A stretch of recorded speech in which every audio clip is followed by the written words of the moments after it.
So ayan mga kakulit, so bali ngayon nga pala is nandito ako sa aming ipinapagawang dream house. So bali ngayon ipapakita ko nga pala sa inyo yung binuhusan namin dito kahapon na slab. So ito nga pala yung ikalawang araw kasi kahapon binuhusan. So bali unang araw pa lang pala ngayon mga kakulit na nainitan ito. So bali ito nga pala yung aming binuhusan kahapon. Medyo malapad-lapad din nga pala mga kakulit.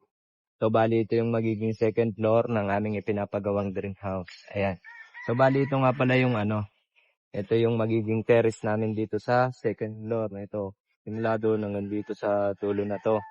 Tapos simula dito, may asunta na to. Tapos dalawa magiging kwarto dito sa second floor. Dito naman kami maglalagay mga kakulit ng magiging hagdan namin sa paakyat dito second floor. So kung inyo nga pala makikita mga kakulit, open itong part na to. Ayan, open siya. Yung kalahati. Tapos ito naman, yung binuhusang kahapon. So bali kaya nga pala open ito mga kakulit. Ito yung part na magiging high ceiling namin dito sa aming ipinapagawang dream house.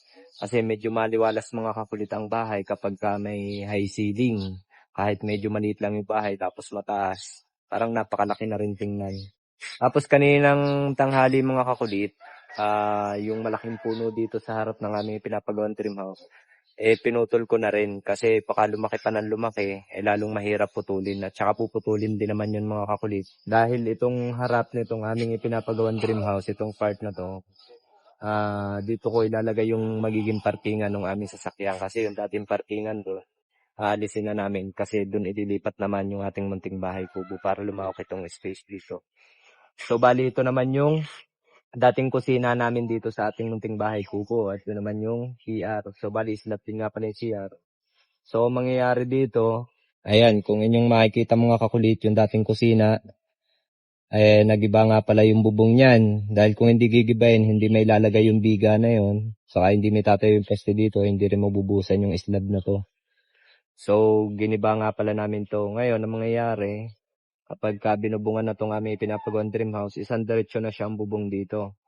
So, bali ang mangyayari nito, yung asintada ng ating kusina, asintadahan ulit ng bago para tumaas siya. Kasi yung bubong nito, yun na yung dediretso dito. Tapos ito siguro, maipababago ko tong dating CR. Ayan. O, diba? Kung inyo makikita mga kakulit. So, ayan na yun, yung magiging high ceiling. Tapos dito naman yung magiging kwarto pa na dalawa. O, diba? Tapos yun naman yung magiging terrace. O, yun. So ayan mga kulit, so buo na yung ground floor, ang kulang na lang is yung palitada, tapos yung mga bintana, pintuan. So konti na lang, malapit-lapit na sa katotohanan nito. So, diba? So ayan mga kulit, hanggang sa muli, bye-bye! Yun, yan ang napanalunan ko agad ngayon. O diba? Yan. 2,800. O syempre, dahil nanalo na tayo, kaya naman withdraw na kagad natin yan. So dahil nanalo na nga tayo ng halos nasa 18,000, kaya naman withdrawin ko na rin. At syempre, sa pag-withdraw naman, i-click mo lang itong withdraw. Withdrawin mo na kung magkano yung gusto mong withdrawin. O, diba? Ganun lang kadaling manalo dito sa PH Fortune. Siyempre, dahil nanalo ako ngayon, kaya naman mamimili ako ng mabibigyan ko ng pabonus ngayon. Siyempre, mag-comment ka na.